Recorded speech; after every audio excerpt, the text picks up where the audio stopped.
नमस्कार, हर खबर हरियाणा में आपका स्वागत है। मैं हूं आपके साथ भावना त्रिपाठी। रुख करेंगे प्रदेश की तमाम बड़ी खबरों की ओर। नायब सैनी ने एक बार फिर पानी के मुद्दे पर दिल्ली सरकार और आम आदमी पार्टी को निशाने पर लिया है।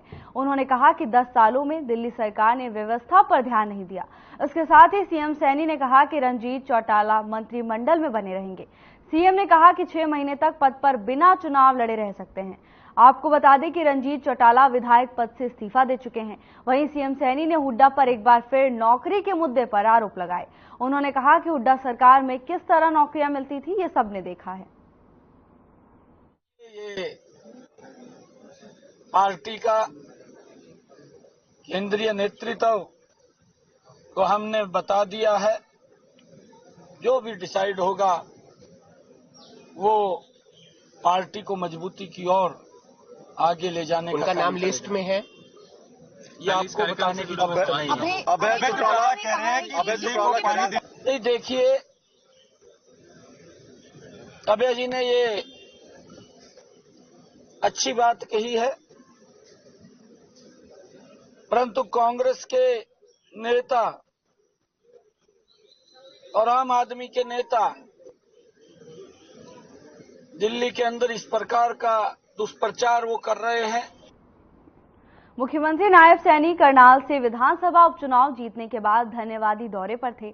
इस दौरान हकीकत नगर से सेक्टर 33 जाते हुए घोगड़ीपुर फाटक के पास चौक सीएम ने अचानक से अपना काफिला रुकवाया, जहां सीएम सैनी ने गन्ने की रेहड़ी पर पहुंचकर साथियों के साथ जूस पिया और वहां मौजूद लोगों से उनका हालचाल जाना। इस अवसर पर सीएम सैनी ने लोगों के साथ सेल्फी भी खिंचवाई।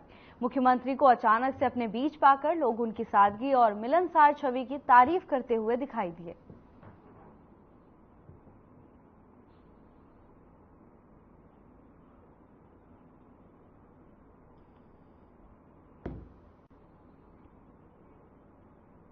इस वक्त की बड़ी खबर की ओर रुख करेंगे, जहां मुख्यमंत्री नायब सिंह सैनी जींद दौरे पर हैं। श्रमिक जागरूकता एवं सम्मान समारोह में शिरकत करेंगे। समारोह में मुख्य अतिथि के तौर पर शिरकत करेंगे। दोपहर 3 बजे पार्टी कार्यकर्ताओं के साथ बैठक भी करेंगे। इस वक्त की बड़ी खबर, मुख्यमंत्री नायब सैनी जींद दौरे पर रहेंगे। समारोह में मुख्य अतिथि के तौर पर शिरकत करेंगे। दोपहर 3 बजे पार्टी के कार्यकर्ताओं के साथ बैठक करेंगे। तमाम अहम मुद्दों पर चर्चा हो सकती है।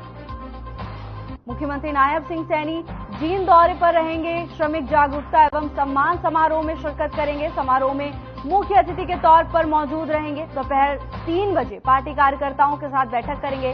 बैठक में तमाम अहम मुद्दों पर कार्यकर्ताओं के साथ चर्चा कर सकते हैं। विधानसभा चुनाव को लेकर रणनीति तैयार की जा सकती है। श्रमिक जागरूकता एवं सम्मान समारोह का आयोजन किया गया, जिसमें मुख्यमंत्री नायब सैनी मुख्य अतिथि के रूप में शिरकत करेंगे।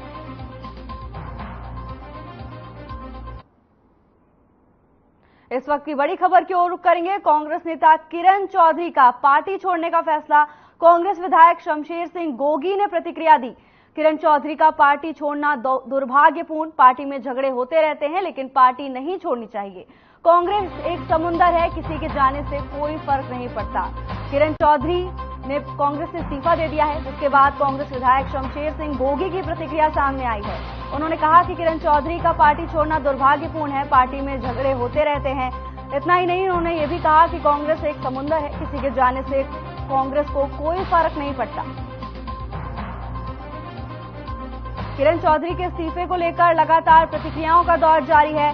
कांग्रेस विधायक की प्रतिक्रिया भी सामने आई है। उनका कहना है कि कांग्रेस एक समुंदर है, किसी के जाने से कांग्रेस को कोई फर्क नहीं पड़ता। कांग्रेस विधायक शमशेर सिंह गोगी का भी बयान सामने आया है। उन्होंने कहा कि किरण चौधरी का पार्टी छोड़ना दुर्भाग्यपूर्ण है। पार्टी में झगड़े होते रहते हैं, लेकिन पार्टी नहीं छोड़नी चाहिए। इसके साथ ही उन्होंने साफ तौर पर कह दिया कि कांग्रेस एक समुंदर की तरह है, किसी के जाने से कोई फर्क नहीं पड़ता। कुरुक्षेत्र में हरियाणा के शहरी स्थानीय निकाय राज्य मंत्री सुभाष सुधा ने कहा कि किसानों को सशक्त बनाने की दिशा में निरंतरता कार्य किए जा रहे हैं। कृषि विभाग की योजनाओं से संबंधित राशि का लाभ सीधा दिया जा रहा है। किसानों के खातों में पीएम किसान सम्मान निधि योजना के तहत 70वीं किस्त के रूप में 20,000 करोड़ की राशि स्थानांतरित की गई। इसके साथ ही उन्होंने कहा कि ऐसा पहली बार हुआ है कि किसानों को योजनाओं से संबंधित लाभ की राशि सीधा उनके खातों में दी जा रही है। राज्य मंत्री सुभाष सुधा का बयान सामने आया है। उन्होंने कहा कि सरकार लगातार किसानों के लिए काम कर रही है, किसानों को योजनाओं के जरिए लाभ पहुंचाने का काम किया जा रहा है। कुरुक्षेत्र में एक समारोह के दौरान राज्य मंत्री सुभाष सुधा का बयान सामने आया है। इस दौरान उन्होंने किसानों को लेकर बयान दिया। उन्होंने कहा कि सरकार लगातार किसानों के लिए योजनाएं चला रही है, लगातार किसानों को सहायता राशि भी उपलब्ध कराई जा रही है।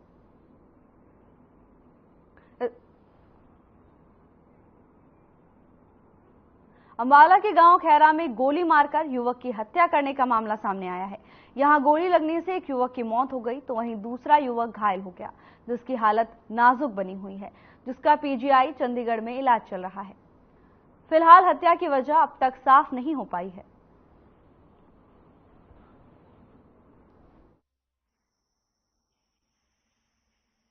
ऐसा है कि आज करीब 4 बजे के हमारे को कंट्रोल रूम से सूचना मिली थी कि खैरा से अमीपुर रोड पे एक डेड बॉडी पड़ी हुई है और उसको गोली लगी हुई है। तो सूचना पाके हम तुरंत मौका पे पहुंचे थे और हमारी सीआईए की टीम और हमारी मैडम सृष्टि गुप्ता एसपी जी सभी मौका पे पहुंचे। तो वहां जाके देखा कि एक लड़का जो कि खदानों में पड़ा, उसकी कमरे में गोली लगी हुई थी। तो बाद में वहां के आसपास के गाँव के लोग आए तो पता किया तो वो लड़का गुरप्रीत नाम का लड़का है जो गांव दानीपुर का रहने वाला है और बेकनौर में उसके मामा थे। गोली चलने का मामला आया है इन्फॉर्मेशन में। उसके रिगार्डिंग 2 पेशेंट आए थे। एक तो मृत पेशेंट आया हमारे पास, एक पेशेंट को हमने प्राइमरी ट्रीटमेंट देके रेफर कर दिया है। दोनों पेशेंट खैरा गांव के हैं।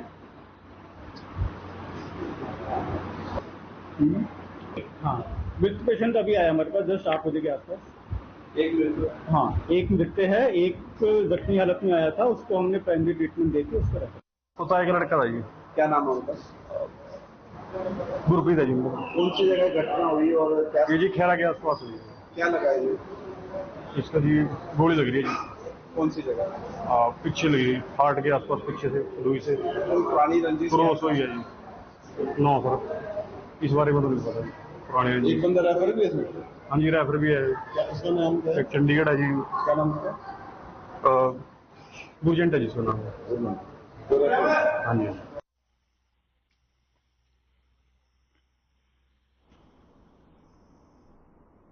हिसार में दिल्ली रोड स्थित एक निजी अस्पताल में अपेंडिक्स के ऑपरेशन के लिए भर्ती 25 वर्षीय पीएचडी छात्रा ऋचा के ऑपरेशन से पहले ही मौत के मामले में डीसी ने जांच के आदेश दिए हैं। ये जांच 15 दिन में पूरी होगी। इसी बीच परिवार वालों ने डॉक्टर पर लापरवाही का आरोप लगाते हुए अस्पताल के बाहर हंगामा किया। छात्रा के परिजन डॉक्टर पर कार्रवाई करने की मांग पर अड़े रहे। इसी को लेकर डीसी प्रदीप दहिया और एसपी मोहित ढांडा ने छात्रा के परिजनों के साथ बातचीत की और आश्वासन दिया कि 15 दिन में जांच की जाएगी और दोषियों को बख्शा नहीं जाएगा।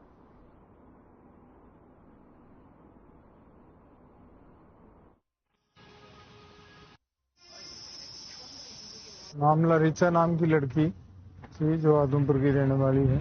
बिट्स कॉलेज पिलानी में पढ़ती थी। उसके अपेंडिक्स का दर्द था और वो सुविधा हॉस्पिटल में दाखिल हुई थी। तो इलाज के दौरान उसकी डेथ हो गई थी और उसकी हमने जो पुलिस कार्रवाई कर दी है, बोर्ड बिठा दिया है। बोर्ड के द्वारा जांच की जा रही है और अब डेड बॉडी का पोस्टमार्टम किया जा रहा है। पोस्टमार्टम के बाद में वारसान के हवाले कर दी जाएगी डेड बॉडी। फैसला यही हुआ, डीसी साहब और एसपी साहब ने हमें पूरे परिवार को और हम भी आदमपुर से जितने भी लोग आए हुए थे भी 21 दिन के अंदर अंदर हम पूरी जो भी जांच पूरी करके रिपोर्ट आपको देंगे और जो दोषी होगा उसको सजा देंगे। मामला क्या हुआ था आपकी बच्ची के साथ? क्या किस तरह का मामला था? मामला ये था कि उसको अपेंडिक्स का दर्द था और अपेंडिक्स का ऑपरेशन कराने के लिए सुविधा हॉस्पिटल में आई थी। जो कल एक इंसिडेंस जो हुआ है जिसमें 25 वर्षीय महिला की मौत होने का जो मामला है वो सामने आया है। इस पर हमारे जो माननीय उपायुक्त महोदय हैं उनकी अध्यक्षता में हमारी एक मीटिंग हुई थी आज सुबह और उसमें ये निर्णय लिया गया था कि इसके आगे इसमें क्या कार्रवाई करनी है। उसके लिए जो स्वास्थ्य विभाग की तरफ से जो कार्रवाई की जानी है उसमें एक तो पोस्टमार्टम बॉडी का किया जाना है, जिसमें बोर्ड के द्वारा पोस्टमार्टम किया जा रहा है, जो गठित हो चुका है और पोस्टमार्टम अभी चल रहा है। सोनीपत के हरसाना रेलवे स्टेशन पर 2 युवकों की ट्रेन में चपेट में आने से दर्दनाक मौत हो गई। जीआरपी पुलिस ने दोनों शवों को कब्जे में लेकर सिविल अस्पताल पोस्टमार्टम के लिए भेज दिया है। पुलिस के मुताबिक सचखंड एक्सप्रेस ट्रेन में आग की झूठी अफवाह फैलाई गई। आनन फानन में किसी ने ट्रेन की चेन खींच दी। ट्रेन में सवार कुछ लोग नीचे उतरने लगे। इस दौरान दूसरी तरफ से आ रही ट्रेन की चपेट में आने से मौके पर ही दोनों युवकों की मौत हो गई। पुलिस मामले की जांच में जुट गई है।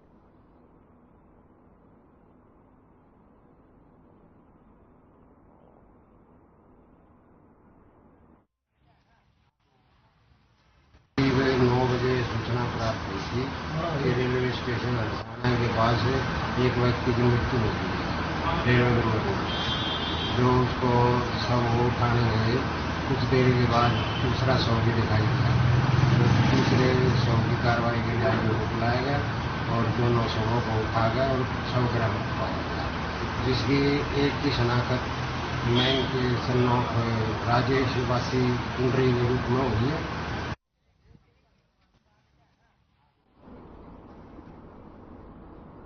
कुरुक्षेत्र हरियाणा के खेल एवं पर्यावरण मंत्री संजय सिंह ने पिहोवा के गांव स्योसर में स्थित जंगल का औचक निरीक्षण किया। जंगल में खामियां पाए जाने पर खेल एवं पर्यावरण मंत्री संजय सिंह ने फॉरेस्ट रेंज अधिकारी अजय नैन को सस्पेंड करने के आदेश दिए। खेल एवं पर्यावरण मंत्री संजय सिंह ने पत्रकारों से बातचीत करते हुए कहा कि हरियाणा के मुख्यमंत्री नायब सिंह सैनी ने उनको ज्यादा से ज्यादा पेड़ पौधे लगवाने और जंगलों में उचित व्यवस्था हो, इसको लेकर आदेश दिए हैं, जिसको लेकर वो पिहोवा के गांव स्योसर में स्थित जंगल का निरीक्षण करने के लिए पहुंचे थे और पिछले काफी समय से उनको एक अधिकारी के खिलाफ शिकायतें भी मिल रही थी, जिसको लेकर उन्होंने ये निरीक्षण किया। इसके साथ ही उन्होंने कहा कि कई खामियां मिलने पर फॉरेस्ट रेंज अधिकारी अजय नैन को सस्पेंड करने के आदेश भी दिए हैं और इसकी जांच भी की जाएगी। जांच के दौरान वो सस्पेंड रहेंगे।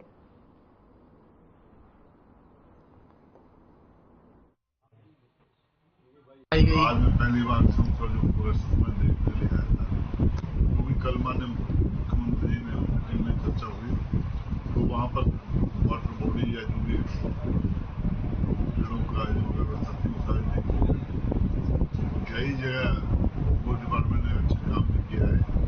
हमने कई जो फॉरेस्ट लगाए हैं वो भी हमने देखे हैं। जंगल में बहुत से पेड़ अच्छे भी हैं, लेकिन ज्यादातर मात्रा जो ठीक है वो ज्यादा पाएगी। लेकिन बहुत जल्दी आज मेरे माननीय हमारे जो फोर्स अधिकारी से उनको आदेश दिए कि यहाँ पर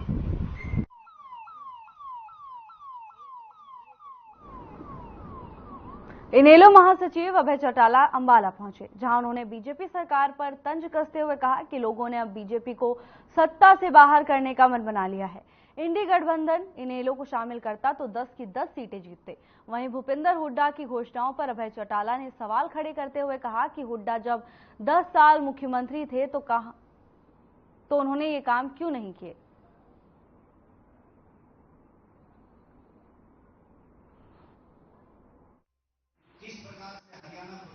लोकसभा का जो चुनाव था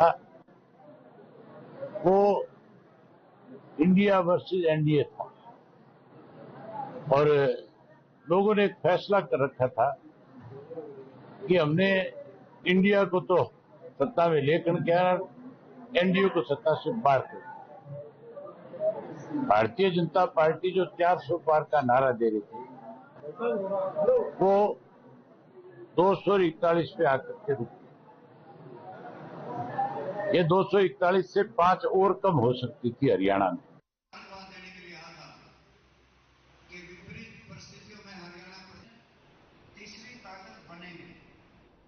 मुख्यमंत्री नायब सिंह ने अंबाला में प्रधानमंत्री सूर्य घर मुफ्त बिजली योजना के तहत आयोजित राज्य स्तरीय समारोह में हरियाणा में अतिरिक्त अनुदान स्कीम का आरंभ किया और उपस्थित जनसमूह को संबोधित करते हुए Rajiv Gandhi thermal power plant Khedar Hisar में 7,250 करोड़ रुपए की लागत से 800 मेगावाट की अतिरिक्त ultra super critical thermal power unit स्थापित करने की घोषणा की, जिससे हरियाणा प्रदेश बिजली उत्पादन के मामले में शीघ्र ही आत्मनिर्भर हो सकेगा। इस अवसर पर उन्होंने योजना के लाभार्थियों को प्रमाण पत्र भी वितरित किए। मुख्यमंत्री ने एक अन्य महत्वपूर्ण घोषणा करते हुए बिजली का मंथली मिनिमम चार्ज खत्म करने की भी घोषणा की। इसके साथ ही उन्होंने कहा कि अब से प्रदेश के लोग बिजली की जितनी यूनिट खर्च करेंगे उतना ही बिल आएगा, ताकि बिजली उपभोक्ताओं को राहत प्रदान की जा सके।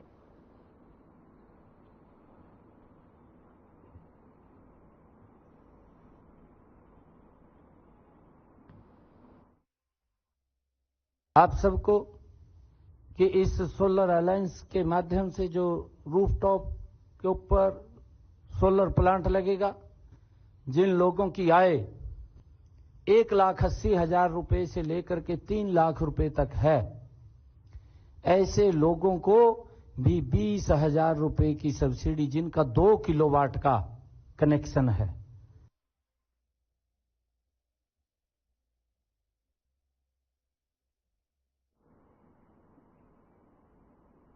कुरुक्षेत्र थाना प्रभारी बलजीत सिंह सदर थानेसर पुलिस को दिए अपने बयान में विपिन वासी गणेश कॉलोनी पीपली ने बताया कि वह बाल बांटने का काम करता है। उसका भाई रिंकू ड्राइवरी का काम करता था। 16 जून को उसे सूचना मिली कि पीपली चौक पर उसके भाई रिंकू को लड़ाई झगड़े में चाकू लग गया है। वो उसी समय पीपली चौक पहुंचा तो पता चला कि रिंकू को LNJP अस्पताल कुरुक्षेत्र में लेकर गए हैं, जहां पर पहुंचने पर पता चला कि डॉक्टर ने रिंकू को मृत घोषित कर दिया है। उसे जानकारी मिली है कि रिंकू अपने साथियों के साथ पीपली चौक पर मौजूद था। उसी समय अंशुलवासी पीपली मौका पर आया और रिंकू के साथ गाली गलौज करने लगा। इसके साथ ही बयान पर थाना सदर थानेसर में हत्या का मामला दर्ज करके थाना सदर थानेसर की टीम ने हत्या मामले के आरोपी को गिरफ्तार कर लिया, तो वहीं पुलिस आगे की कार्रवाई में जुटी हुई है।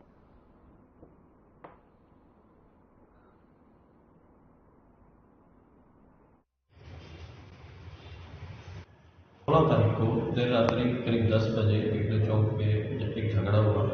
उस झगड़े में चाकू लगने से रिंकू नाम के व्यक्ति की मृत्यु हो गई, जिस पर उसके भाई के बयान पे FIR रजिस्टर किया गया और पोस्टमार्टम करवाकर तुरंत ही तत्परता दिखाते हुए इसमें बाइनेम आरोपी मोनू व अंशुल को गिरफ्तार किया गया। आज माननीय न्यायालय में उनको पेश करके पुलिस रिमांड लिया जाएगा और इस घटना में शामिल किसी भी अन्य व्यक्ति का यदि रोल पाया जाता है उसको भी गिरफ्तार किया जाएगा।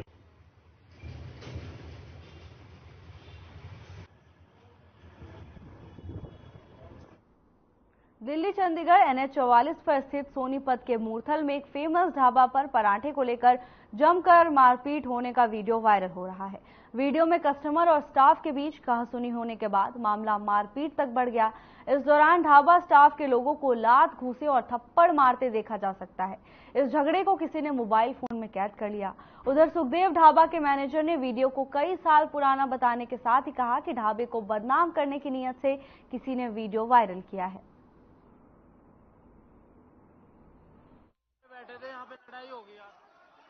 ये आज से 4 साल पहले की वीडियो है और टेबल पे बैठ के टेबल को थालियां पीट रहे थे, कटोरियां बजा रहे थे आपस में और हुड़दंगबाजी कर रहे थे। स्टाफ ने उनको रोकने की कोशिश की, फिर वो स्टाफ के साथ मारापीटी करने लगे। फिर स्टाफ ने उनको पकड़ के और उनको बाहर का रास्ता दिखा दिया गया, भी आपके लिए यहाँ ऐसे आप हुड़दंगबाजी करेंगे तो आपके लिए यहाँ खाना नहीं है।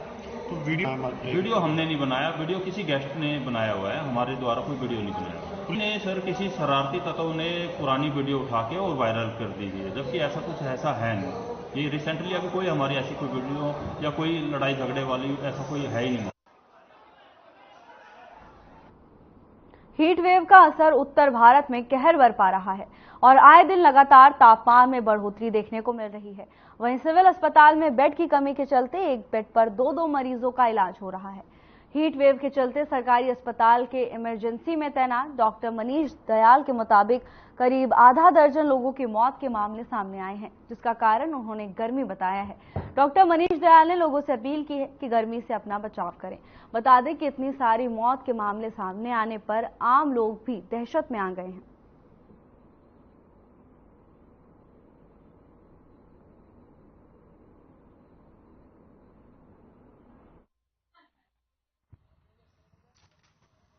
क्या नाम है आपका? मेरा नाम तिरसन है।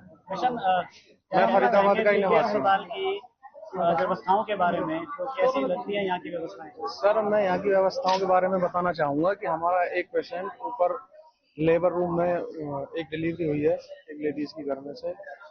तो मैं पिछले 3 दिनों से हॉस्पिटल में हूँ। यहाँ की जो वॉशरूम की व्यवस्था है, गंदगी की व्यवस्था है, वो बहुत ज़्यादा बेकार है। गंदगी बहुत ज़्यादा है, वॉशरूम बहुत ज़्यादा गंदे हैं, पानी की व्यवस्था नहीं है। और आपके पेशेंट को है जो है कैसे अटेंड किए जा रहे हैं? पेशेंट को अच्छा अटेंड किया जा रहा है। शुरुआत में बेड की व्यवस्था नहीं हो पाई थी। मेरा पूनम। क्या हुआ बच्चे को? लेटरिंग है चालू। गर्मी की तरह? गर्मी है वजह से हो रहा है। तो आपके बच्चे का इलाज कैसा चल रहा है? दांत आ रहा है। इलाज कैसा चल रहा है?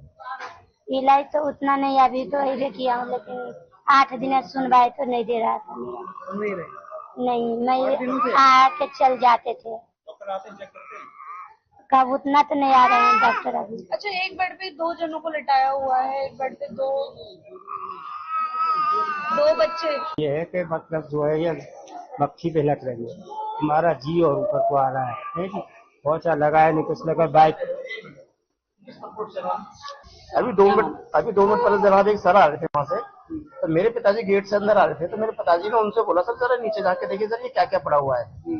तो उनकी एक लैंग्वेज थी। उनकी लैंग्वेज क्या थी? जैसा भगवान सर माथे ये जो चल रहा है वो चल रहा है, यानी हरियाणा भगवान भरोसे ही हॉस्पिटल चल रहा है। हिसार के दिल्ली रोड स्थित एक निजी अस्पताल में अपेंडिक्स के ऑपरेशन के दौरान 25 साल की पीएचडी छात्रा की मौत हो गई। वहीं परिजनों ने अस्पताल परिसर में हंगामा कर दिया। परिजनों ने अस्पताल प्रबंधन पर लापरवाही का आरोप लगाया है और कहा कि जब तक आरोपी चिकित्सकों के खिलाफ हत्या का केस दर्ज नहीं होता वो शव नहीं उठाएंगे। जिसकी सूचना मिलने पर अर्बन स्टेट थाना पुलिस मौके पर पहुंची। मामले को लेकर मृतका के मामा राधे श्याम ने बताया कि ऋचा को अपेंडिक्स के दर्द के चलते निजी अस्पताल में उपचार के लिए लेकर आए थे। डॉक्टर ने ऑपरेशन से पहले ऋचा को बेहोशी की ओवरडोज दी, जिस कारण ऑपरेशन से पहले ही उसकी मौत हो गई। वहीं अस्पताल प्रबंधन का कहना है कि इस ऑपरेशन के दौरान कमजोरी के कारण ऋचा हार्ट अटैक आने से बेहोश हो गई।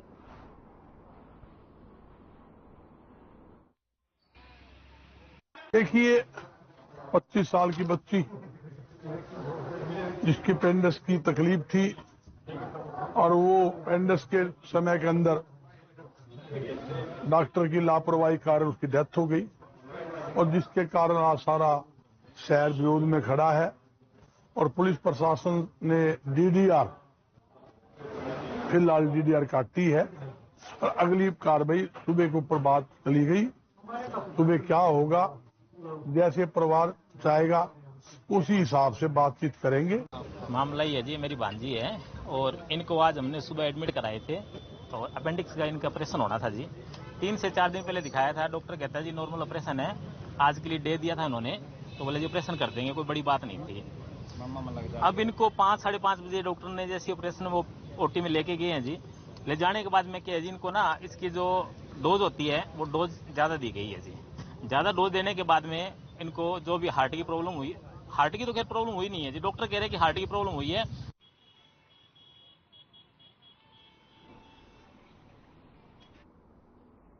फिलहाल के लिए बस इतना ही। जल्द हाजिर होंगे नई अपडेट्स के साथ। नमस्कार।